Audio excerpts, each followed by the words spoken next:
është ky Hajriz Qërdaku nga fshati Vërshevc nga komuna e Lipjanit.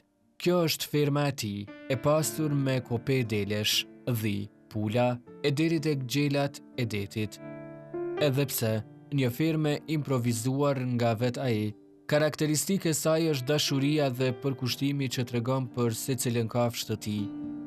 Ditën e nis qysh herët në mëngjes, kur ai hap edhe dyert e fermës dhe i nxjerr për kullosje kopen me dele. Të gjitha në një rresht të ndihnin njëra tjetrën për të shkuar drejt livadit për kullosje. Cila është lidhja jote me natyrën, me faunën, me florën, por shohim që je shumë i lidhur ngushtë me to përderisa edhe ke vendosur me e kriju një fermë. Na qysh si fëmijë kena jetu me bakti, me shpez, me qenë. Tash kemi dikon rreth 400 qengja dhe dele, janë dikon ofër 40 copa dhije edha, janë pula dikon, muj me thonë dikon të 140 pula dhe qura, ka dhe qenë, ka dhe klësh, edhe kështu që shërbejnë njona për tjetën. E ceke që the, në fakt qysh në fëmijëri, thatë që jeni rrit në një farë formë me këtë frymë të jetës. Ka qenë pastaj kjo një inspirim ose një traditë familjare e familjes juaj që e keni vazhdu ndërbreza? Po në fillim, na çdo fshatar ka pas kafsh.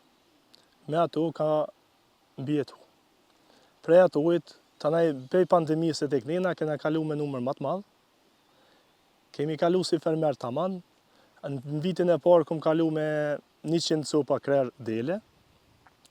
Tanaj tu vazhdu, tu rrit numri, tu investu, krejt me mjete vetanoke, Krejt mënyrë vullnetare. Atëherë, si ka ardhur ideja ndoshta për fermën, mund na tregosh pak që çfarë ke pas në mendje edhe se si realizove këtë dëshirë të kamashme? Në fillim i mojsha atu, te firma i mojsha ka 10 copa, 15 copa, so për vetin, na jo me prej, na jo për naj qef, për naj dishka, edhe masa nena ta naj kom kalu me 100, ta i mo çdo biznes e ka, fillimin e ka pak ma zërshëm, tu vazhdu, tu rrit, tu investu. I ke marrë kam. Edhe kështu që kena vazhdu për para deri këtu.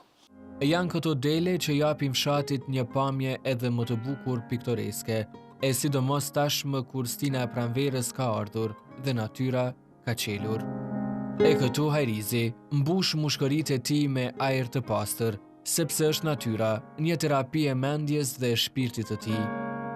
Po tash dikon vetëm krer, do të me qenë dikon ofër 230, 240, sakt asnas. Nuk e mojna numrin, po ato dikon janë 230, 240 krerë. I pam tek firma që ishin klasifikuar në themi të ndara delet, nuk ishin së bashku në një. Pse janë të ndara, ka ndonjë arsye dhe tregona më shumë. Po zakonisht këto kur janë pa qengja të vogël, ushqehen pak më ndryshe, dalin në fush, merren më shumë me kullos. Ato që janë me qengja më të vogël, do të më ushqy me bo një trajtim më të mirë të ushqimit.